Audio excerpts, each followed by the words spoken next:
Hi hello and welcome to school students corner. இன்னைக்கு இந்த வீடியோவில் நம்ம பார்க்க போகிறது environmental policies in India. So இது வந்து 9th ஸ்டாண்டர்ட் யூனிட் 1 எக்கனாமிக்ஸோட லெசன் டாபிக் தான் இது. So this is the final part of this lesson. So இதுக்கு முன்னாடி 3 to 4 பார்ட்ஸ் நாங்கள் கொடுத்துருக்கோம். ஸோ அதை நீங்கள் பார்க்கணுன்னா டிஸ்கிரிப்ஷனில் லிங்க்கை கொடுக்குறோம், அதை கிளிக் பண்ணி பார்த்துக்கோங்க. ஸோ 9th ஸ்டாண்டர்ட் பிளேலிஸ்ட்டில் அந்த லிங்க் இருக்கும். ஸோ இப்போ வாங்க வீடியோக்குள்ளே போகலாம். So environmental policies in India அப்படின்னு பார்த்தீங்கன்னா nothing but how we have to protect our environment. Okay, so combined எல்லாம் சேர்ந்து எப்படி நம்ம environment பாதுகாக்கணும்ன்றது தான் environmental policies in India. So environmental policy in India have been evolved considerably over the past 3 decades. அதை வந்து அவங்க வந்து அந்த பாலிசிஸை கண்டினியூ பண்ணிட்டு இருக்காங்க. For what purpose னு பார்த்தீங்கன்னா these policies have covered a wide range of issues such as air, water pollution, waste management and biodiversity conservation. So இந்த என்னென்ன இஷ்யூஸ் எல்லாம் இவங்க அண்டர்டேக் எடுத்து கேர் எடுக்கிறாங்கன்னு பார்த்தீங்கன்னா ஏர் பொல்யூட் ஆகாமல் இருக்கிறது, வாட்டர் பொல்யூட் ஆகாமல் இருக்கிறது, வேஸ்ட் மேனேஜ்மெண்ட், எடுத்துகிட்டு போய் இந்த கார்பேஜை எப்படி வந்து அவங்க டிஸ்போஸ் பண்ணுறாங்கன்றதுலேருந்து, தென் அவங்களோட பயோடைவர்சிட்டிஸ் மொத்த எக்காலஜிக்கல் பேலன்ஸையும் எப்படி பேலன்ஸ்டாக வச்சுக்கணுன்றது, ப்ளஸ் அதை பாதுகாக்கிறது, இது எல்லாமே வந்து அந்த பாலிசிஸ் கவர் பண்ணுது. So India faces challenges in economic development which has to be achieved with limit resources. So India பார்த்தீங்கன்னா பெரிய சேலஞ்சிங்காக இருக்குது அவங்களுக்கு எக்கனாமிக் டெவலப்மெண்ட்டை வந்து அவங்க வந்து இருக்கிற ரிசோர்ஸஸை வச்சு உற்பத்தி பண்ணுறதுன்றது. நமக்கு வந்து கம்மியான விஷயத்தை கொடுத்துட்டு அதிகமான அவுட்புட் கேட்டோம் அப்படின்னா it will B tough, isn't it? The same concept they are telling here. Minimum externalities, and in the presence of an uncertain climate, one of the approach to overcome this challenges through the path of sustainable development.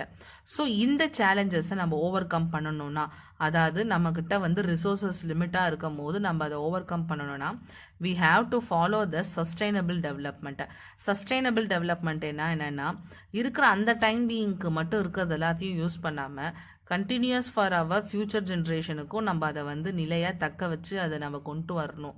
அப்போ அதுக்கேற்ற மாதிரி ஏதாவது next வேறு ஏதாவது ஐடியாவை நம்ம use பண்ணி சைமல்டேனியஸாக 2 ஐடியாஸையும் use பண்ணோம் அப்படின்னா ஓரளவுக்கு ரிசோர்ஸஸை நம்ம வந்து என்ன பண்ண முடியும் அப்படின்னா சஸ்டெயின் பண்ணி வைக்க முடியும்னு சொல்கிறாங்க.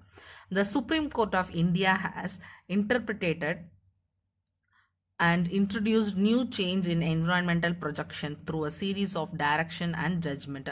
ஸோ சுப்ரீம் கோர்ட் என்ன பண்ணியிருக்காங்க அப்படின்னு பார்த்தீங்கன்னா அவங்க கொடுத்த ஒரு ஆர்டிக்கல் படி அவங்க வந்து என்விரான்மெண்ட்டை எப்படி பாதுகாக்கணுன்றதுக்கு பற்றியான புது விதிகளை வந்து புது லா வந்து அவங்க மேக் பண்ணியிருக்காங்க. ஸோ அது எதில் வருது அப்படின்னு பார்த்தீங்கன்னா ஆர்டிக்கல் 51AG. ஓகே, ஆர்டிக்கல் 51AGல தான் வருது. Of the constitution states that, அது என்ன சொல்ல வருது அந்த சட்டம் அப்படின்னு பார்த்தீங்கன்னா it shall be the duty of every citizen, எல்லா சிட்டிசனும் ஹூம் எவர் பீயிங் இன் த இந்தியா, அந்த எல்லாமே சிட்டிசன். ஸோ அவங்க வந்து அவங்களோட வேலை என்னன்னு பார்த்தீங்கன்னா they have to protect and improve the natural environment. So natural என்விரான்மெண்ட்னா என்னென்னலாம் அதில் இருக்கும், forest, lake, river, wild life and their encompassing for living creatures. So அவங்களோட லைஃப்பை நல்லா என்ஹான்ஸ் பண்ணி இதில் இருக்கிறது எல்லா ரிசோர்ஸஸையும் நம்ம பாதுகாத்துட்டு வரணுன்றதுக்கு தான் இந்த ஆர்டிக்கல் 51AG. ஸோ இந்த மாதிரியான கொஷின்லாம் வந்து உங்களுக்கு வந்து காம்படேட்டிவ் எக்ஸாம்ஸ் அப்படி இல்லைன்னா உங்களோட டேலண்ட் எக்ஸாமில் கேட்கலாம். ஸோ இதெல்லாம் நீங்கள் படித்து வச்சுக்கிட்டிங்கன்னா it will be very useful. So article 51AG deals with the citizen of India to protect and improve the natural environment. So development increases the quality of life.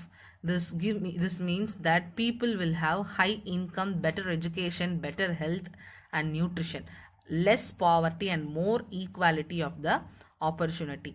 Here and final they are saying that development வந்து ஒரு லைஃப்பை வந்து என்ன பண்ணுன்னா ஒரு குவாலிட்டேட்டிவான ஒரு லைஃபாக கொடுக்கும். எப்பன்னு பார்த்தீங்கன்னா அவங்களோட இன்கம் அதிகமாக வந்து அவங்க ஏர்ன் பண்ணுறாங்க, அவங்க நிறையா படிச்சிருக்காங்க, பெட்டர் எஜுகேஷன் அவங்களுக்கு இருக்குது, அவங்களோட உடல் நலமும் நல்லா இருக்குது, அதாவது அவங்க ஹெல்த் அண்ட் நியூட்ரிஷனும் பர்ஃபெக்டாக இருக்குது, அவங்க பாவர்ட்டி லைனில் இல்லை, அதாவது ஒரு ஃபண்டமெண்டல் நீட்ஸ் கூட இல்லாத அளவுக்கு மக்கள் ஓரளவு குறைஞ்சிட்டு வராங்க அப்படின்னா, அதே மாதிரி ஈக்குவலான ஆப்பர்ச்சுனிட்டி எல்லாருக்கும் கிடச்சிச்சு அப்படின்னா கண்டிப்பாக நம்மளோட கண்ட்ரியுமே வந்து டெவலப் ஆகிட்டே இருக்குது அப்படின்னு அர்த்தம். ஓகேவா? So here there are some list of environmental act in India. Okay, so how to conserve that environmental issues, அதுக்காக தனியாக ஆக்ட்ஸ் எல்லாமே கூட ப்ரொடியூஸ் பண்ணாங்க. ஸோ இங்கே இந்த சைடில் பார்த்தீங்கன்னா ஆக்டோட நேம்ஸ் கொடுத்துருக்காங்க and what is the action happening due to this act அப்படின்றது இந்த சைடில் கொடுத்துருக்காங்க. So this is also very important for exams.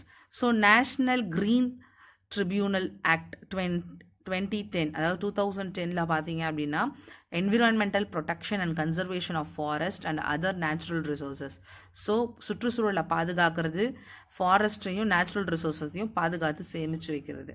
Then next biological diversity act 2002 நடந்துச்சு, to provide for conservation of biological diversity. So biological டைவர்சிட்டியை வந்து பாதுகாத்து வைக்கிறதுல biological comes under what ever living organism surviving எல்லாமே biological டைவர்சிட்டியில் வரும். இந்த environment protection act 1986, ஓகேவா. So அது என்ன அப்படின்னு பார்த்தீங்கன்னா என்விரான்மெண்ட் ப்ரொடெக்ஷன் ஆக்ட் பார்த்தீங்கன்னா providing for the protection and improvement of the environment. So same thing, நம்மளோட சுற்றுச்சூழலை வந்து பாதுகாத்து அதில் சில டெவலப்மெண்ட்டை கொண்டு வர்றது தான் ப்ரொடெக்ஷன் என்விரான்மெண்ட் ப்ரொடெக்ஷன் ஆக்ட். அது வந்து 1986. ஸோ இங்கே பார்த்தீங்கன்னா இயர் வந்து கொஞ்சம் கொஞ்சமாக டிக்ரீஸ் ஆகிட்டே வரும். அதாவது வந்து 1972 தான் இந்த வைல்டு ப்ரொடெக்ஷன் ஆக்ட் கொண்டு வந்தாங்க. ஃபஸ்ட்டு வைல்டு ப்ரொடெக்ஷன் ஆக்ட் அது பார்த்தீங்கன்னா providing protection to wild animals and பேர்ட்ஸ்க்கு 72. அப்புறம் 2 இயர்ஸ் கழித்து பார்த்தீங்கன்னா water prevention and control of pollution act கொண்டு வந்தாங்க 1974. ஸோ 1972 நீங்கள் ஞாபகம் வச்சுக்கிட்டிங்கன்னா next 1974 2 years gap. Then next 6 years gap பார்த்தீங்கன்னா 1980. ஸோ இதுக்கும் 2 இயர்ஸ், தென் இதுக்கும் 6 இயர்ஸ் கேப். ஸோ அந்த மாதிரி கேப் ஞாபகம் வச்சுக்கிட்டீங்க. அப்புறம் இதுக்கும் 6 இயர்ஸ் கேப், ஓகேவா. அப்போ 80 to 86 6 years gap. Then next அதோட விட்டிங்கன்னா 2002, தென் நெக்ஸ்ட் இஸ் 2010. இப்படி ஞாபகம் வச்சுக்கிட்டிங்கன்னா உங்களுக்கு ஈஸியாக இருக்கும். ஸோ இது வந்து பார்த்தோம்னா அப்படின்னா prevention and control of pollution பார்த்தீங்கன்னா provide maintenance and restoration and quality of all types of surface and water ground. சர்ஃபேஸில் லேண்ட் சர்ஃபேஸை பாதுகாக்கிறதுக்கும் அண்டர் கிரவுண்ட் வாட்டரை பாதுகாக்கிறதுக்காகவும் இந்த control act. Then forest conservation act 1980 பார்த்தீங்கன்னா for deforestation and encourage afforestation of non forest areas. So எங்கெல்லாம் forest இல்லையோ அந்த இடத்துல ஒரு ஃபாரஸ்ட்டை உருவாக்குறது, மரத்தை வெட்டினாங்கன்னா வெட்ட விடாமல் அவங்கள வந்து தடுத்து அவங்களோட இதை மாற்றுறது. ஸோ இது எல்லாமே comes under forest conservation act 1980. Then next we had seen these 3. So இந்த 6மே நீங்கள் ஞாபகம் வச்சுக்கிட்டீங்க அப்படின்னா it will be easy for you to attend it. இப்படி ஞாபகம் வச்சுக்கோங்க. நான் 72, 74, 80, 86, 2002, 2010. Okay, so next we can see about a case study. This is the last topic of this lesson, the growth story of Tamil Nadu. Okay, Tamil Nadu is one of the state having achieved rapid progress with a relatively short period despite it started from appalling levels of poverty, deprivation and inequality. So Tamil Nadu பார்த்தீங்க அப்படின்னா ரொம்ப ஃபாஸ்ட்டான ஒரு development வந்து மற்ற states கூட compare பண்ணி பார்க்கும்போது இருந்துச்சு. எதுலலாம் பார்த்தீங்க அப்படின்னா சேம் பாவர்ட்டி லெவல்லேருந்தும் இன்க்ரீஸ் ஆகி வந்தாங்க, டிப்ரிவேஷன் அண்ட் இன்இக்வாலிட்டி எல்லாத்துலேருந்துமே அவங்க வந்து ஒரு ஸ்டெப் லெவல் அவங்க க்ரோ ஆனாங்க அப்படின்னு சொல்கிறாங்க. தென் நெக்ஸ்ட் பார்த்தீங்க அப்படின்னா during the short period Tamil Nadu much to the consternation of many economists initiated bold social programs such as universal midday meal in primary schools and started putting in place an extensive social infrastructure, schools, health centers, roads, public transport, water supply, electricity connection and much more. So ஒரு தமிழ்நாடு பார்த்தீங்கன்னா ஒரு short பீரியட்லேயே நிறைய இடத்துல அதோட டெவலப்மெண்ட்டை கொண்டு வந்தாங்க. அதுக்கு இதாக வந்து ஸ்கூலில் வந்து லஞ்ச் ப்ரொவைட் பண்ணுறதுலேருந்து சரி, ஸ்கூலில் இருக்கிற இன்ஃப்ராஸ்ட்ரக்சர், அதாவது அவங்க இப்போ டெக்னாலஜி டெவலப்டு நம்ம ப்ரொஜெக்ஷன்லாம் யூஸ் பண்ணி பார்க்குறோம் இல்லையா. ஸோ அந்த லெவல் டெக்னாலஜிலேருந்து அந்த ஹெல்த் கண்ட்ரோல்லேருந்து ரோட்லேருந்து road safety, municipality works, corporation works, இது எல்லாமே சேர்ந்து அவங்க ஷார்ட் பீரியடில் அவங்களோட டெவலப்மெண்ட் நல்லாவே இருந்துச்சு அப்படின்னு சொல்கிறாங்க. So today Tamil Nadu has some of the best public services among all Indian states and many of them are accessible to all on a non discriminatory basis. இது யாரையுமே வந்து ஒதுக்கி வைக்காமல் பொதுவான பேசிஸில் தான் வந்து இந்த பப்ளிக் சர்வீசஸ் எல்லாமே என்ன பண்ணுதுன்னு பார்த்தீங்கன்னா நடக்குதுன்னு சொல்கிறாங்க. Okay, then last but not least, there is no evidence that the cultivation of human capability has been at the cost of conventional economic success, such a fast economic growth. Tamil Nadu has some of the highest per capita income and lowest poverty rate among all Indian states. So all Indian states-க்கு நம்ம compare பண்ணி பார்க்கும்போது human capability தான் வந்து இவ்வளோ தூரம் ஒரு இவ்வளோ பெரிய டெவலப்மெண்ட்டை சக்ஸஸை கொண்டு வந்துச்சு, இவ்வளோ ஃபாஸ்ட் க்ரோத்தை கொண்டு வந்துச்சுன்றதுக்கான எவிடன்ஸ் நம்மக்கிட்ட இல்லைன்னு சொல்கிறாங்க. பட் நம்ம தமிழ்நாடு பார்த்தீங்கன்னா பர் கேபிட்டா இன்கமில் வந்து அதிகமாக இருக்காங்க. அதாவது ஒரு தனிப்பட்ட நபரோட வருமானம் ப்ளஸ் லோவஸ்ட் பாவர்ட்டி ரேட்டிங்கை வந்து ஃபண்டமெண்டல் நீட் இல்லாமல் இருக்கிறவங்களோட லெவலும் கம்மியாக இருக்குன்னு சொல்கிறாங்க. மற்ற இந்தியன் ஸ்டேட்ஸ் கூட கம்பேர் பண்ணும்போது economic growth in turn has enabled the states to sustain and consolidate active social policies. This is an important example of the complementary between economic growth and public support. So ஒரு இப்போ இருக்கிற economic க்ரோத்தை வந்து அவங்க sustain பண்ணிக்கிட்டே வராங்க for us an active social policies.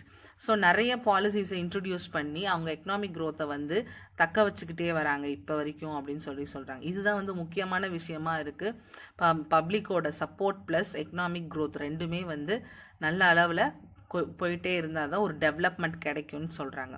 Okay, so this is all about this lesson. இதோட இந்த lesson முடிஞ்சிருச்சு. ஸோ கீப் ஆன் வாட்சிங் our channel and subscribe it. Thanks for வாட்சிங். தேங்க்யூ.